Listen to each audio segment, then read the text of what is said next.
Good morning students. गृह व्यवस्थापन या विषयामध्ये प्रकरण 6 म्हणजेच कुटुंबाचे निवासस्थान हे प्रकरण आपण चालू केलेलं आहे. तर त्या प्रकरणामध्ये आपण बघितलेलं आहे घराची संकल्पना, त्याचबरोबर घराची ओळख, आणि मागच्या लेक्चरमध्ये आपण बघितलेलं आहे घरांचे प्रकार. तर आज आपण पुढचा भाग बघणार आहोत, ज्यामध्ये आहे घरासाठी जागेची निवड. म्हणजे ज्यावेळेस घर घ्यायचं असेल तर त्यावेळेस जागा निवडत असताना किंवा जागेची निवड करत असताना कोणत्या गोष्टी महत्त्वाच्या आहेत हे आज आपण बघणार आहोत. तर त्यामध्ये घरासाठी जमिनीची निवड,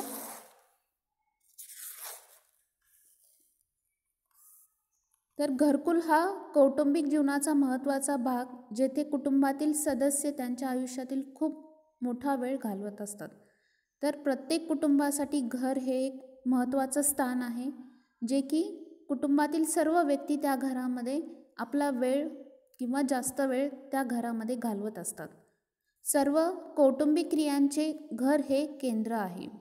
तर प्रत्येक कुटुंबाचं किंवा प्रत्येक कुटुंबातील सदस्यासाठी जे क्रिया केल्या जातात, तर क्रिया करण्याचं एक ते केंद्र आहे.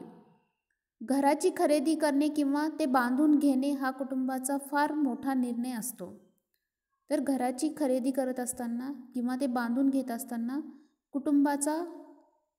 कुटुंबाला फार मोठा निर्णय घ्यावा लागत असतो.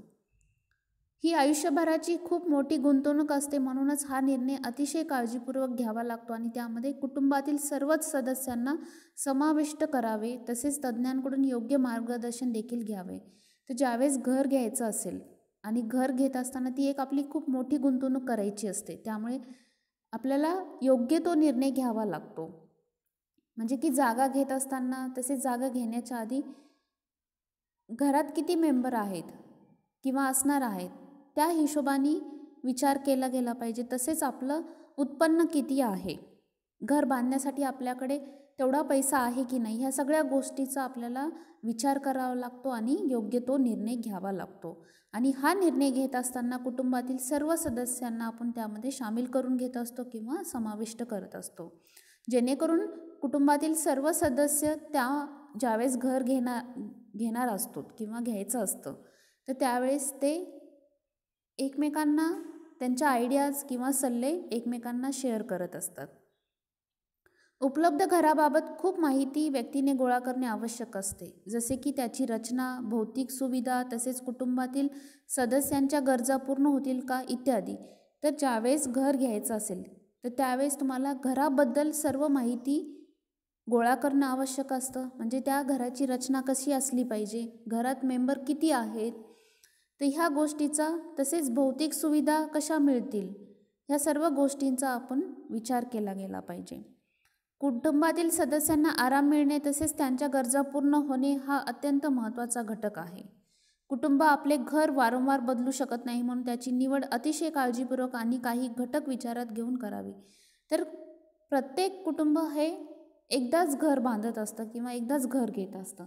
तर ते घर घेत असताना घेण्यापूर्वी खूप विचारपूर्वक निर्णय घ्यावे लागतात की आपण घर कुठे बांधत आहोत, कोणत्या एरियात घेत आहोत, तसेच आपल्या भौतिक सुविधा त्या ठिकाणी मिळू शकतील की नाही, किंवा मुलांना शाळेत जाण्या येण्यासाठी तो एरिया चांगला आहे की नाही.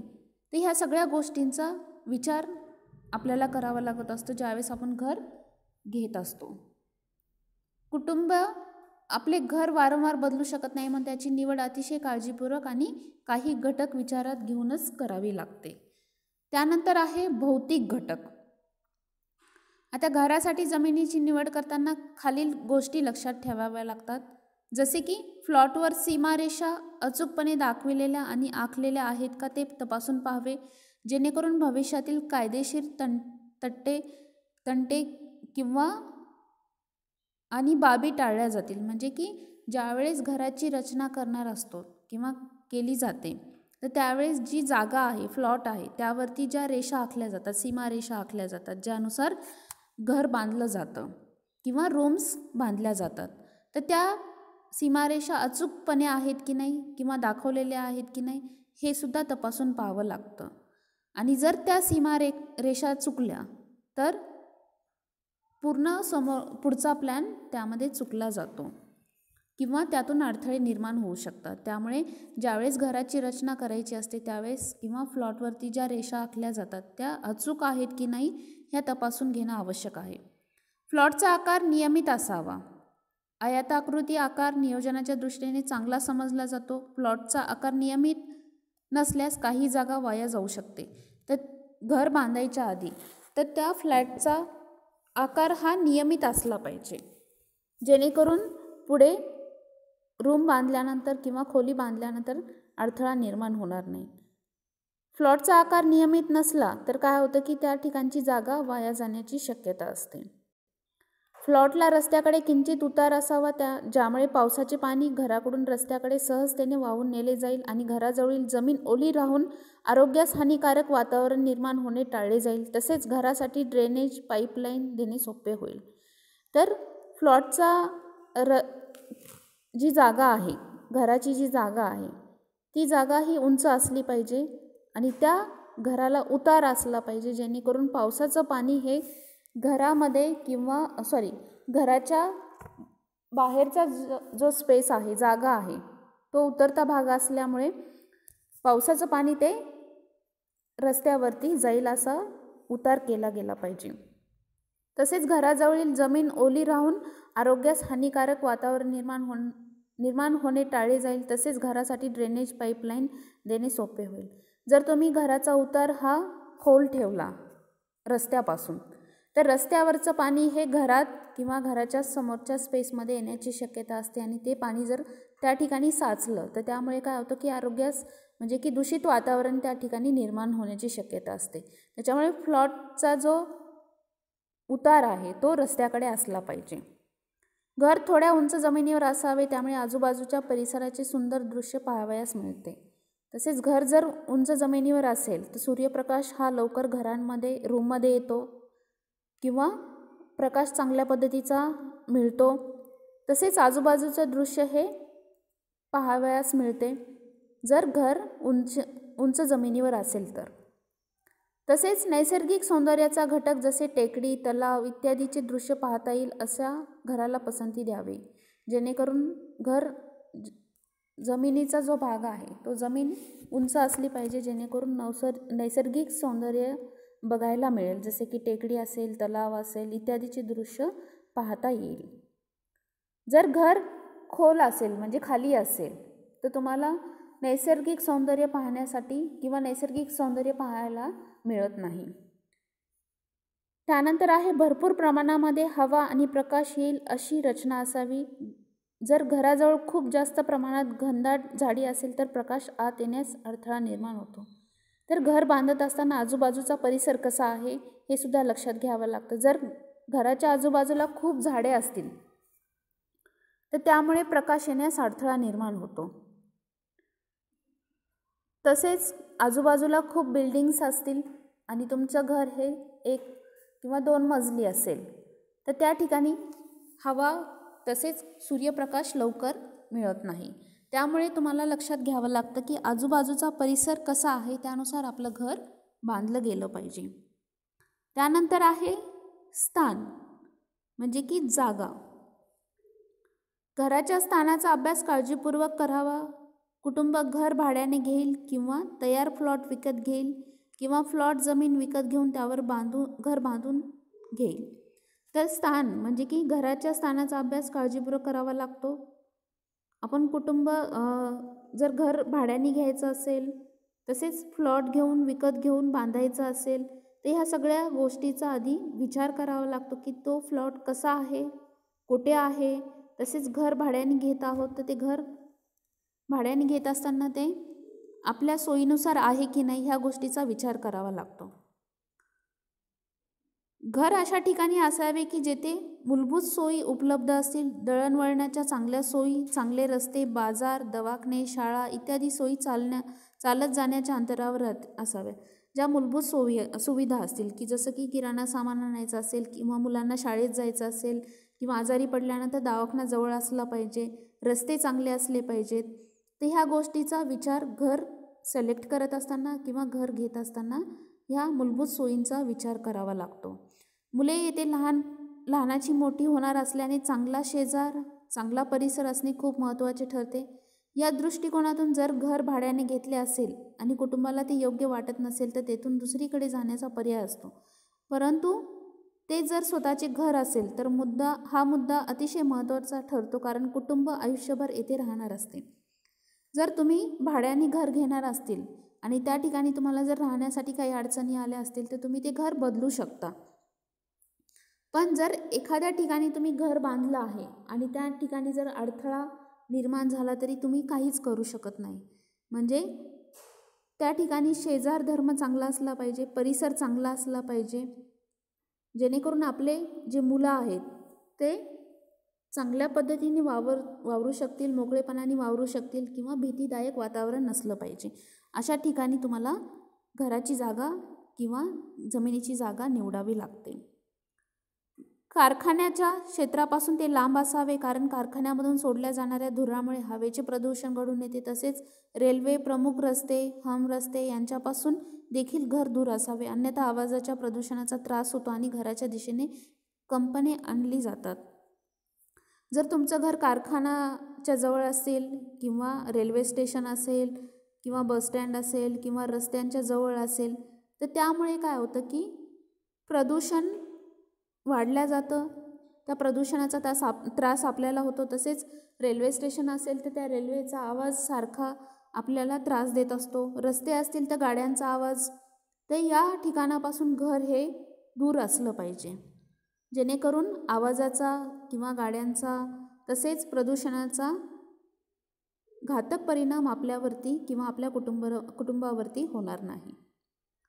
त्यानंतर आहे जमिनीचा प्रकार. आता जमिनीचा प्रकार कसा असला पाहिजे? व्यक्तीने तज्ज्ञांकडून जमिनीचा प्रकार तपासून घ्यावा. ज्यांना जमीन चांगल्या पद्धतीने ओळखता येते अशा तज्ज्ञांकडून जमीन तपासून घेतली गेली पाहिजे ज्यावेळेस आपल्याला घर बांधायचं आहे अशा वेळेस. यावरून पायाचा म्हणजे फाउंडेशनचा प्रकार ठरविला जातो आणि त्याच्या बांधकामाच्या खर्चावर परिणाम होतो. जमिनीच्या फ्लॅटच्या मातीचा प्रकार वेगळा असू शकतो, जो खालीलप्रमाणे असू शकतो. तर जमिनीचे वेगवेगळे प्रकार असतात आणि त्यानुसार आपल्याला काय करायचं आहे, घर बांधायचं आहे, इंडस्ट्री बांधायची की शेती करायची आहे, हे जमिनीच्या मातीवरून किंवा जमिनीवरून ठरवलं जातं. आता जमीन कशी असली पाहिजे किंवा मातीचा प्रकार कशा पद्धतीचा असतो हे खालीलप्रमाणे दाखवलेले आहे. जर जमीन कठीण पाया पुरविणारी असेल तर त्यामध्ये काय तोटा होतो, तर ही जमीन दिवसा तापते आणि रात्रीपर्यंत थंड होत नाही, विशेषतः उन्हाळ्यामध्ये. जी की कठीण जमीन असेल किंवा त्या जमिनीचा पाया हा कठीण असेल तर अशा पद्धतीचे तोटे त्यामध्ये दिसून येतात. जर जमीन पाणी शोषून घेत नसेल आणि तेथे पाणी साठून राहत असेल तर त्या जमिनीचे तोटे काय दिसतात, तर जमीन खणणे किंवा सपाट करणे आवश्यक असते, तर समस्या निर्माण होतात. तर अशा पद्धतीचे जमीन असल्यानंतर काय प्रॉब्लेम्स किंवा तोटे त्यामध्ये दिसून येऊ शकतात. वर दिलेले तोटे विचारात घेता ही जमीन घराच्या बांधकामासाठी चांगली समजली जात नाही. त्यानंतर सेल मातीची जमीन असेल तर काय होतं? जमीन सेल मातीची नसावी, तसेच ती तयार केलेली किंवा भराव घातलेली नसावी. याचा अर्थ जमीन पूर्वी खड्डा असलेली होती आणि नंतर मलवा घालून तयार केलेली नसावी. अशी जमिनीचे अनेक तोटे आढळतात, ते पुढीलप्रमाणे. जर एखादी जमीन आहे आणि त्या ठिकाणी आधी खड्डा असेल तर त्या खड्ड्यामध्ये माती भरून ती जागा सपाट केली जाते, तर अशी जमीनसुद्धा धोकादायक असते आणि अशा ठिकाणी घर बांधणं चुकीचं आहे. तर अशा जमिनीचे अनेक तोटे आढळतात आणि ते तोटे खालीलप्रमाणे आहेत. या जमिनीमध्ये म्हणजे सेल मातीची जमीन असेल तर काय तोटे त्यामध्ये दिसून येतात? या जमिनीमध्ये पाया तयार करण्यास समस्या येतात. तसेच जमीन पाणी शोषून घेते आणि दलदलीची होते, म्हणून आरोग्यास हानिकारक ठरते. जर पाणी खूप साठत असेल आणि ते पाणी साठून ती जमीन दलदलीची होत असेल तर त्या ठिकाणी काय होतं की वास, तसेच जी जमीन आहे ती सतत ओली राहते, त्याच्यामुळे हानिकारक परिणाम दिसून येतो. अशी जमीन कमी अधिक प्रमाणात खचण्याचा धोका असतो, त्यामुळे ड्रेनेजच्या वाहण्यामध्ये अडथळा निर्माण होऊ शकतो. जर जमीन खूपच खचणारी असेल तर त्यामुळे काय होतं, ड्रेनेजचे जे पाणी आहे ते पाणी व्यवस्थित वाहत नाही आणि त्यामुळे अडथळा निर्माण होऊ शकतो. अशा जमिनीवर बांधलेल्या घरामध्ये भेगा पडणे ही समस्या सर्वसामान्यपणे आढळून येते. तुम्ही जर न्यूजमध्ये बघितलं असेल की 3-4 मजली किंवा 7-8 मजली इमारत कोसळल्याच्या न्यूज बघतो आपण, तर त्यामध्ये जमिनीमध्ये काहीतरी तोटा असतो, काहीतरी अडथळा निर्माण झालेला असतो. त्यामुळे तशा समस्या भविष्यकाळामध्ये घडण्याची शक्यता असते. त्यामुळे घर बांधत असताना जमिनीची निवड चांगली केली गेली पाहिजे किंवा विचारपूर्वक निर्णय घेऊन ती जमीन निवडली पाहिजे. काळ्या मातीची जमीन ही जमीन बगीचा तयार करण्यासाठी चांगली असते, परंतु तिचे खालील तोटे आढळून येतात. जर तुम्हाला फक्त बगीचा करायचा असेल, गार्डन करायचं असेल आणि त्या ठिकाणी घर बांधायचं नसेल, तर तुम्हाला त्या काळी मातीची जमिनीचा चांगला फायदा होऊ शकतो. पण जर त्याचे तोटे बघितले तर तोटे काय आहेत, तर पाया तयार करण्यामध्ये समस्या येतात. जर घर बांधायचं असेल तर त्या ठिकाणी तुम्हाला पाया बांधण्यास समस्या किंवा अडथळा निर्माण होऊ शकतो. ती घराच्या बांधकामाला आधार देऊ शकत नाही, म्हणून पाया तयार करण्यासाठी उच्च प्रतीचे तंत्रज्ञान पाईल फाउंडेशन वापरावे लागते, जे खर्चिक ठरू शकते. तर काळ्या मातीची जमीन असेल तर त्या जागेवरती, त्या जमिनीवरती घर चांगल्या पद्धतीने बांधता येत नाही. आणि जर बांधायचं असेल तर तुम्हाला त्या ठिकाणी, त्या जागेवरती जास्त खर्च करावा लागतो, जे की पाईल फाउंडेशन वापरावे लागते. म्हणजे त्या ठिकाणी चांगल्या मालाचा वापर करावा लागतो. घराच्या बांधणीसाठी चांगली जमीन असणे आवश्यक आहे. जमिनीमध्ये 2 ते 5 फुटाच्या खाली कठीण माती, मुरुम किंवा खडक असलेली माती चांगला पाया तयार करते. जर अशी जमीन असेल तर त्या ठिकाणचा पाया किंवा घराचा पाया चांगला असतो.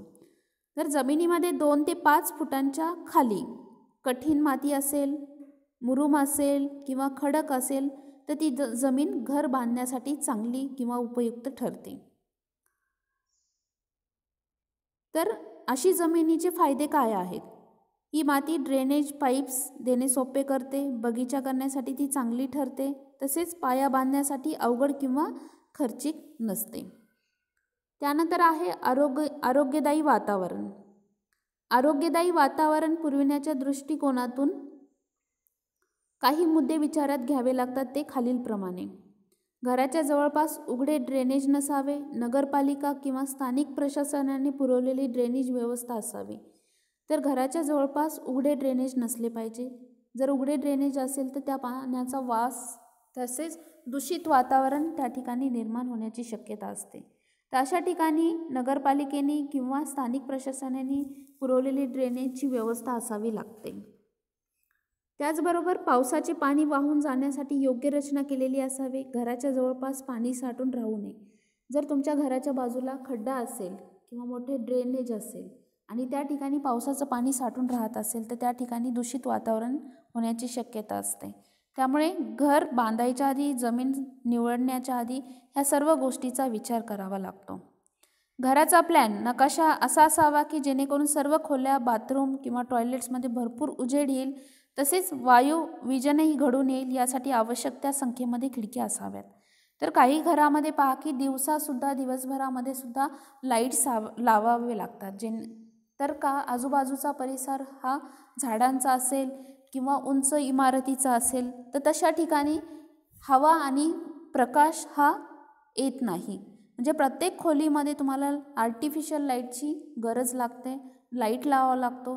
आणि तशा घरामध्ये खिडक्यांची कमतरता असेल तर आणखी अंधार त्या घरामध्ये दिसून येतो. त्यामुळे ज्यावेळेस आपण घर बांधणार आहोत त्या ठिकाणी आपल्याला विचार करावा लागतो की शुद्ध हवा तसेच प्रकाश कशा पद्धतीने येईल, जेणेकरून जास्त खिडक्या ठेवल्या तर प्रकाश त्या घरामध्ये जास्त येऊ शकतो. त्यानंतर आहे सर्व प्रमुख खोल्यामध्ये क्रॉस वायुविजन घडून यावे. सर्व खोल्यांना लागून होणारा नियम म्हणजे खोलीच्या आकारमानाच्या कमीत कमी 1/7 आकारमान खिडक्यांसाठी असावे आणि बाथरूम आणि टॉयलेटसाठी ते अर्धे असावे. तर हॉल असेल, बेडरूम असेल, किचन असेल तर त्या ठिकाणी खिडक्यांचं आकारमान योग्य असलं पाहिजे. तसेच बाथरूम आणि टॉयलेटसाठी ते अर्धे आकारमान असले पाहिजे. त्यानंतर आहे व्यावहारिक सोयी सुविधा. दैनंदिन जीवनात क्रिया सुलभतेने करता याव्यात यासाठी विविध सोयी जसे की विविध सोयी सेवा आवश्यक असतात, ज्या शहराच्या विकसित भागामध्ये पुरवल्या जातात. म्हणून नेहमी विकसित भागाची घरांची निवड करावी. तर ज्या व्यावहारिक सोयी सुविधा आहे, किराणा दुकान असेल, हॉस्पिटल्स असतील किंवा आणखी कपड्यांचे दुकान असेल, जवळपास मार्केट असेल, ह्या सगळ्या गोष्टी ह्या म्हणजे ज्या सुविधा आहे, सोयी सुविधा असतील त्या जवळपास असल्या पाहिजेत घराच्या. खाली तुम्हाला एक असाइनमेंट दिलेली आहे. घरासाठी आवश्यक असलेल्या सोयींची यादी करा. जसं की दवाखाना जवळ असला पाहिजे, शाळा जवळ असली पाहिजे, कॉलेज जवळ असलं पाहिजे. अशा सोयींची यादी तुम्हाला करायची आहे. घरासाठी खालील सुविधा महत्त्वाच्या समजल्या जातात. त्यामध्ये अतिशय महत्त्वाच्या समजल्या जाणाऱ्या सुविधा म्हणजे वीज पुरवठा असेल, पाणी पुरवठा असेल, प्लंबिंग असेल, म्हणजेच ड्रेनेज असेल. या सुविधांच्या उपयोगाशिवाय आयुष्याची जगण्याची कोणी कल्पना करू शकत नाही. सध्याच्या काळात याच्यावर आपण इतके अवलंबून असतो की काही काळ जरी त्याचा पुरवठा खंडित झाला तरी आपण अस्वस्थ होत असतो.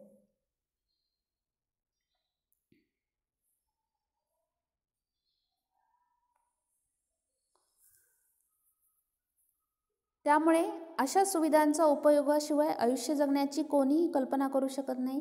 सध्याच्या काळामध्ये त्याच्यावरती आपण इतके अवलंबून असतो की काही काळ जरी त्याचा पुरवठा खंडित झाला तरी आपण अस्वस्थ होतो आणि त्रास होऊन जातो. म्हणजे की वीज पुरवठा जर चांगला त्या ठिकाणी वीज पुरवठा नसेल तर आपल्याला अडथळा निर्माण होऊ शकतो.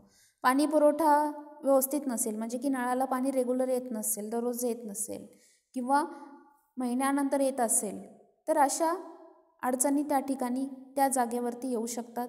त्यामुळे आपण कोणत्या एरियामध्ये घर घेणार आहोत तर ते घेत असताना वीज पुरवठा असेल, पाणी पुरवठा असेल, प्लंबिंग असेल, ड्रेनेज असेल, ह्या गोष्टींचा खूप महत्त्व आहे किंवा महत्त्वपूर्वक विचार करावा लागतो किंवा निर्णय घ्यावा लागतो.